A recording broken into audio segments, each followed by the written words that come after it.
pessoas queridas que nos acompanham, uma alegria muito grande estarmos juntos mais uma vez. Hoje é um dia muito importante na minha vida. É o dia do casamento dos meus pais. Quando eu era criança, eu ficava ali olhando para a foto do casamento, imaginando como tinha sido aquele dia. Eu me lembro de um episódio da minha tia contar que eu havia dito, numa reunião de família, eu fui ao casamento deles.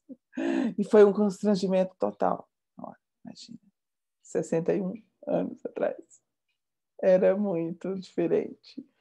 Bem, mas estou aqui pensando nos dois.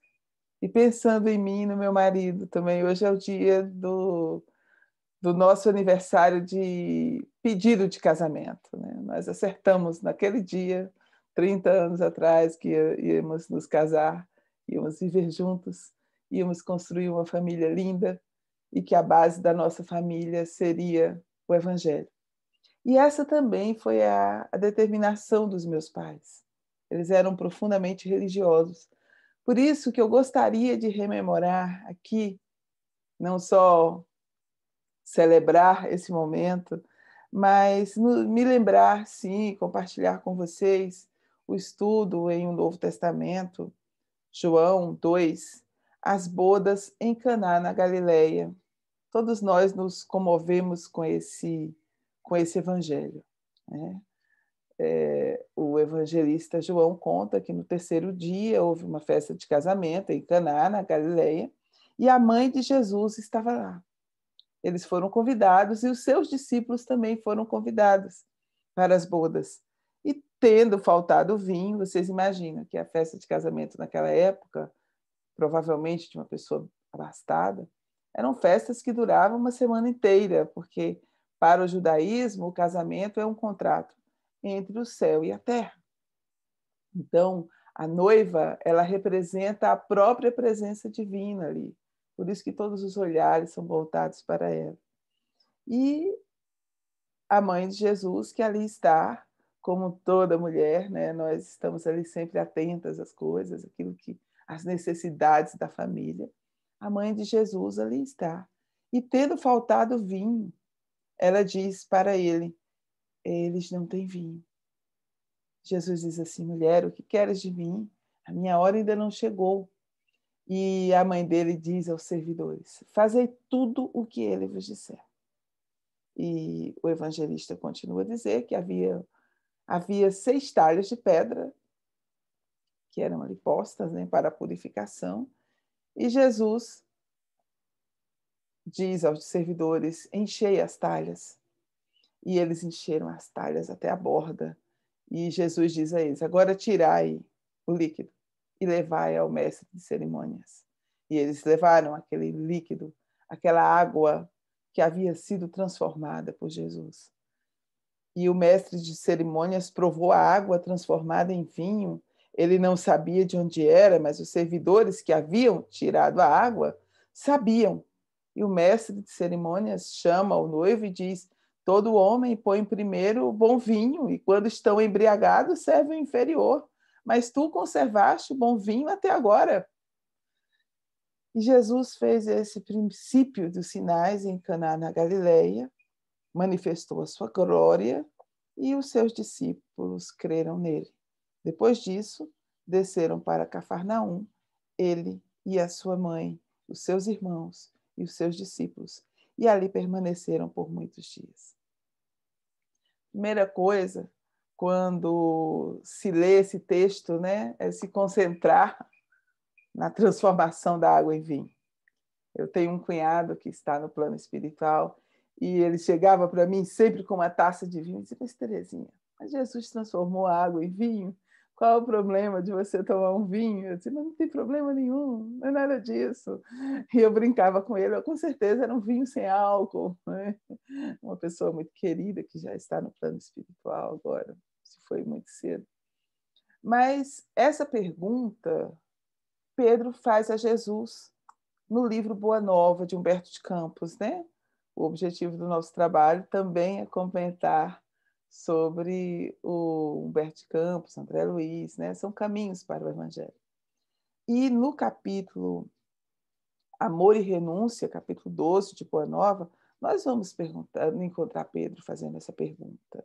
Não se tratava de uma festa mundana, o vinho não ia cooperar para o desenvolvimento da embriaguez e da gula, e Jesus compreende o alcance daquela pergunta de Pedro e responde: Simão, conheces a alegria de servir a um amigo?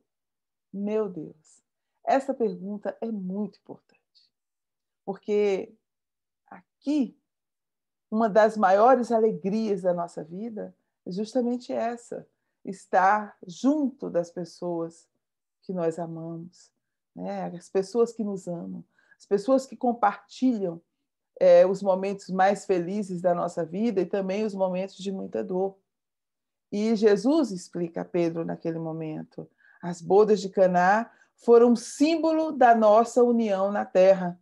O vinho ali foi bem o da alegria com que desejo selar a existência do reino de Deus nos corações. Estou com os meus amigos e amo a todos. Os afetos da alma, Simão, são os laços misteriosos que nos conduzem a Deus. De fato. Como é que eu vou perceber a presença de Deus se não no coração das pessoas a quem eu amo, as pessoas que me amam? Esse é o nosso primeiro contato com Deus. Nós somos templo do Espírito Santo que habita em nós, dirá o apóstolo Paulo.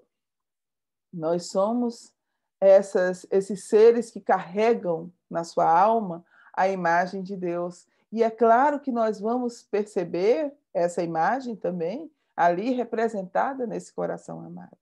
Então ele vai dizer: santifiquemos a nossa afeição, proporcionando aos nossos amigos o máximo de alegria, né? Seja o nosso coração como uma sala iluminada, onde eles se sintam felizes, tranquilos. Mas Pedro pergunta: mas quando os nossos amigos nos retribuam com ingratidão? Quando eles não nos compreendam? Porque acontece isso também. Quando nós vivenciamos a experiência de uma grande amizade, nós vamos vivenciar também, experimentar momentos de decepção, de perguntar como que essa pessoa fez isso comigo, né? Como que o meu amigo, a minha amiga foi capaz de pensar isso de mim ou dizer isso naquela hora. Nós nos decepcionamos. Às vezes até mesmo uma grande amizade se desfaz, é uma dor intensa, né? A dor de se sentir traído. Mas Jesus responde a Pedro que o verdadeiro amor jamais espera recompensas, né? O ponto de apoio, de amor, do amor sempre é a renúncia, né? O que é a renúncia? Renúncia é essa capacidade de doação daquilo que nós somos, não é do que temos, é do que somos. Então, não há amor sem renúncia, não há amor sem doação, não há amor sem que a gente abra mão de algo. E Jesus diz aqui, Humberto de Campos escreve nessa página belíssima: a capacidade de sentir grandes afeições já é em si mesma um grande tesouro. A capacidade de sentir afeições. Quando nós perdemos um amigo, quando nós vivenciamos uma grande decepção, o que a gente aprende com isso? Que a grande dor não é o que ele fez com a gente. A grande dor é a saudade que fica dos momentos bons que nós vivemos. E só tem um jeito de curar essa dor, que é o perdão. Quem já passou por isso sabe, né? Eu já vivi muito essa experiência ao longo da minha existência. É preferível ter aquele coração mais próximo. É preferível escolher um caminho de perdão do que perder aquela alma querida. Então, Humberto de Campos diz aqui: o vinho de Caná pode transformar-se um dia no vinagre da amargura. Contudo, sentirei a si mesmo, diz Jesus, o júbilo em sorvê-lo por minha dedicação aos que vim buscar por amor do Todo-Poderoso.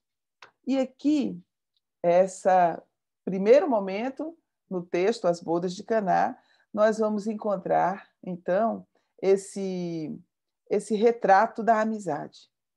Mas há um outro momento que nós vamos perceber aqui, que é a fala de Maria de Nazaré, quando ela diz: eles não têm mais vinho. Né? Ela diz: eles não têm mais vinho. E se dirige aos servidores e diz: fazei tudo o que ele vos disser. Esta fala de Maria de Nazaré é muito interessante, porque é o único lugar do Evangelho onde nós vamos ouvir a sua voz. Não me lembro de outro lugar em o Novo Testamento, né, no qual Maria de Nazaré fala, né? Ela vai dizer, né, fazei tudo o que ele vos disser. E nós trazemos aqui para a vida. E aí começamos a pensar no nosso casamento, no meu casamento, no casamento dos meus pais, né, nos nossos relacionamentos felizes, nos nossos relacionamentos que não dão, que aparentemente não dão certo, né? Porque às vezes a gente diz: não, mas a gente separou, o casamento não deu certo. Quem disse que não deu certo? Nós vivemos ali um relacionamento onde nós aprendemos bastante, encerramos um ciclo. Separação não significa inimizade. Nós podemos muito bem manter uma grande amizade, principalmente se nós temos filhos. Nós podemos, sim, criar condições para que isso aconteça. E aí a gente volta na fala anterior. É preciso renúncia, né? É preciso doar alguma coisa de nós mesmos a benefício desse relacionamento. Separamos, pronto, encerrou um ciclo. Cada um vai cuidar da sua vida. Vamos ser felizes, vamos extrair o que foi de melhor também. Quem já passou por essa situação sabe como é, né? E às vezes, mas muita mágoa, muita dor, a pergunta é: para que isso, né? Como é que a gente pode ser feliz nesse mundo inteiramente? Podemos ser íntegros se o nosso coração está carregado de mágoa, em especial de alguém que a gente amou tanto um dia. Então, o ódio é esse amor adoecido, né? Essa separação, essa pessoa que me magoou, que me fez sofrer. E à medida que nós vamos entendendo o Evangelho, essas palavras de Maria de Nazaré, fazei tudo o que ele vos disser, nós vamos entendendo o que significa essa transformação da água em vinho. Então, Emmanuel vai lembrar que o Evangelho é esse roteiro iluminado, né? No qual Jesus é o centro divino. Jesus é o próprio Evangelho. Jesus é a própria boa notícia.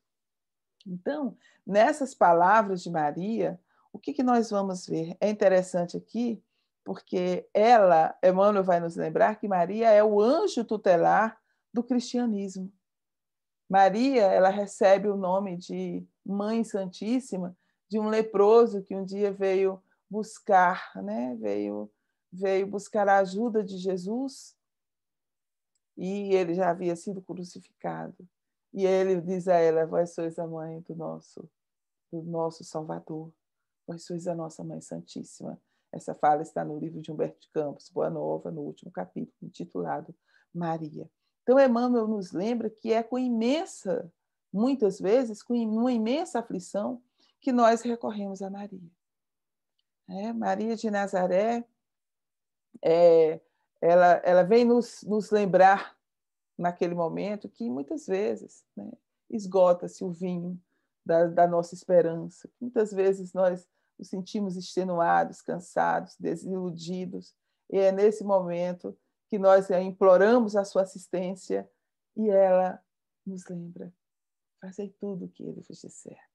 Então, esse conselho sábio, essa advertência de mãe, vai nos servir, sim, para orientar a nossa vida. E qual é a orientação fundamental? Qual é o versículo básico para que nós possamos ter um casamento harmônico, um relacionamento harmônico, um casamento feliz? Amai-vos uns aos outros como eu vos amei. Perdão, né? Pai, perdoai-lhes, eles não sabem o que fazem. Eu me lembro ali dos meus pais. Eles eram muito amorosos um com o outro. Foram 12 anos em que eles eram muito felizes, mas eles tiveram grandes desafios. A perda da saúde, perdas financeiras e outras dificuldades naturais da vida. Mas eles estavam ali sempre juntos e continuam a nos inspirar. Ontem seria o aniversário do meu pai, né? Continua a nos inspirar. Nós orientamos a nossa vida, mesmo que ele tenha nos deixado tão cedo, e mamãe continuou, conservou-se fiel à memória dele, 44 anos de viuvez, de lembranças, de contar as histórias dos dois juntos, e eu, que era mais velha, eu testemunhei tudo isso. Então, quando nós, os pais, somos amorosos um com o outro, nós damos segurança aos nossos filhos. Essa segurança psicológica que é fundamental para que uma criança cresça saudável. E aqui a gente pensa nesse papel de mãe, no papel de Maria de Nazaré. Eu fico imaginando como devia ser doce, né, aquele ser, né, como devia ser maravilhosa a vibração da casa dela, ela ali cuidando do filho, do marido, da casa, dos afazeres domésticos, recebendo as pessoas amigas. E ele, José da Galileia, né, onde ele estava? Quem é este homem? Emmanuel, no livro Levantar e Seguir, ele tem uma mensagem intitulada José da Galileia, na qual ele comenta, né, o versículo de Mateus 1:20, e projetando ele isto, eis que em sonho lhe apareceu um anjo dizendo: José, filho de Davi, não temas receber Maria. E Emmanuel vem nos lembrar que, normalmente, quando nós nos referimos à gloriosa missão de Jesus, nós nos fixamos sempre nos últimos momentos, né, da sua passagem pela vida, pelo mundo. Mas é preciso lembrar que, a par de todos aqueles que caminharam com Jesus, muitas vezes beneficiários ingratos, né, ouvintes indiferentes, perseguidores cruéis, discípulos vacilantes, são palavras de Emmanuel, ele diz aqui: houve um homem integral que atendeu Jesus, hipotecando-lhe o coração sem mácula e a consciência pura.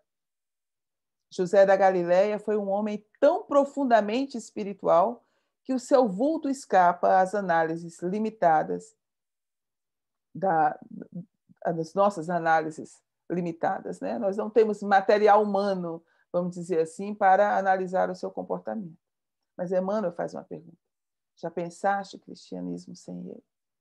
Quando se fala em falência das criaturas, recordemos que houve um tempo em que Maria e o Cristo foram confiados pelas forças divinas a um homem. E aqui a gente vê a responsabilidade de um homem, a responsabilidade de um pai, a beleza da missão da paternidade. Pode haver algo mais frágil do que uma criança. E é uma criança que traz, toda criança é uma criança divina, que traz uma missão. Todos trazemos uma tarefa a este mundo. Às vezes nós nos concentramos nas tarefas de vulto, nas grandes tarefas. Não tem diferença entre a tarefa daquela pessoa que vai passar a vida inteira ali, trabalhando, lutando para sustentar sua família, né? Me lembro aqui do meu avô, o pai da minha mãe, o dia inteiro. Ele assobiava o dia inteiro, era um homem muito feliz, um homem honrado, era um homem, não era um homem, era um homem pobre, mas era um homem honrado, muito amado, muito respeitado. A casa dele era frequentada por todos, né? Então, meu avô era aquele homem, amava muito a minha avó, as suas filhas.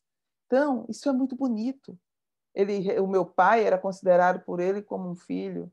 Os dois foram embora do mundo espiritual, para o mundo espiritual com uma diferença de 2 meses. Então é interessante porque aqui o que nós vamos ver? Esse homem que cumpre o seu dever, esse homem que cuida da sua família. Às vezes, não, mas qual foi o grande feito de José da Galileia? Emmanuel diz aqui que esse homem, ele contemplava a sedução que Jesus exercia sobre os doutores, mas nunca abandonou a sua carpintaria. Ele diz aqui: quem é o pai de Jesus? O mundo não tem outras notícias de suas atividades, senão aquelas de atender às ordenações humanas, cumprindo o édito de César. Né? A gente se lembra, havia o recenseamento e ele vai com Maria grávida para a cidade dele para cumprir os deveres dele de cidadão. as que nos mostram no templo e no lar, entre a adoração e o trabalho. Nós vamos encontrar outra notícia de José, quando Jesus, aos 12 anos, está ali, se perde ali, no meio dos doutores, ele é encontrado com os doutores da lei, entre a adoração e o trabalho. Então, tem uma questão aqui muito importante. E ele diz assim, sem qualquer situação de evidência, deu a Jesus tudo quanto podia dar. Os nossos pais nos dão tudo aquilo que nós podemos, que eles podem dar. Alguém pode dizer assim, mas o meu pai não era assim. Meu pai era um homem bruto, violento, agressivo, um homem mau. Meu pai é um homem que eu não tenho notícia, não tenho lembranças boas dele. Haverá algo de bom nesse coração. Mas mesmo que ele não tenha nada de bom, mesmo que ele seja, né, a pior pessoa da face da terra, ele ofereceu. Ele foi o vaso pelo qual nós recebemos a vida. Os filhos não têm o direito de julgar os pais. Eles fizeram o que podiam com aquilo que eles tinham. Nós que somos filhos, sempre temos mais informações. Sempre teremos uma vida mais confortável do que os nossos pais. Sempre teremos uma vida melhor do que a deles, sim. Porque nós aqui há um processo evolutivo, há um progresso, a menos que nós queiramos trilhar caminhos bastante diferentes. Então, Emmanuel conclui a fala sobre José da Galileia dizendo: a ele deve o cristianismo a porta da primeira hora, mas José passou no mundo dentro do divino silêncio de Deus. Então, minhas irmãs queridas, meus irmãos amados, os nossos pais, passam nesse mundo também, muitas vezes nas suas renúncias, no seu silêncio, nas suas dores, nas suas lágrimas ocultas, oferecendo aquilo que eles têm, aquilo que eles podem a nós, os seus filhos. E nós que aprendemos com eles também repetimos. Muitas vezes são comportamentos que nós não gostaríamos de adotar. Nós aprendemos, meu pai fez isso de errado, minha mãe fez isso de errado, então eu não vou repetir esse comportamento. Eu posso muito bem fazer diferente. Tudo bem. Eles fizeram o melhor, eu posso escolher também aquilo que foi o melhor que eles fizeram. Eu não sou minha mãe, nem sou meu pai. Eu sou filho, eu sou diferente. Do mesmo modo com os nossos filhos. Os nossos filhos, eles são os filhos de Deus, que Deus nos confia, para que nós possamos auxiliar, na sua evolução. Então, nós não somos donos dos nossos filhos. Eles não podem ser, em hipótese alguma, iguais a nós, não devem ser, embora tenhamos, às vezes, essa veleidade de achar que somos os melhores pais e que eles sabemos o que é melhor para eles. E isso gera muito conflito. Então, guardemos desse evangelho de hoje esse papel, essa responsabilidade do pai, essa responsabilidade da mãe, essa fala de Maria de Nazaré: fazei tudo o que ele vos disser. O meu filho, ele traz uma mensagem, ele traz uma boa nova, ele é a própria boa nova, E o que ele nos diz? Amai-vos uns aos outros como eu vos amei, E tantas outras palavras extraordinárias, palavras de vida eterna que Jesus tem. E o silêncio de José, que nos inspire também, muitas vezes, no cumprimento dos nossos deveres, porque todos os nossos deveres são sagrados. Estamos aqui para servir a Deus. Então, sim, transformemos as nossas águas nas águas da esperança, no vinho da esperança, da felicidade, da alegria. E quando esse vinho se transformar em vinagre, como acontece muitas vezes ao longo da existência, que nós possamos também agradecer a oportunidade de aprender a amar, a renunciar, porque nós somos de Deus. Que Jesus nos abençoe e nos dê muita paz. E que onde nós estivermos, nós sejamos um coração ligado às forças do bem, às forças superiores da vida. Que Deus nos abençoe. Muito obrigada.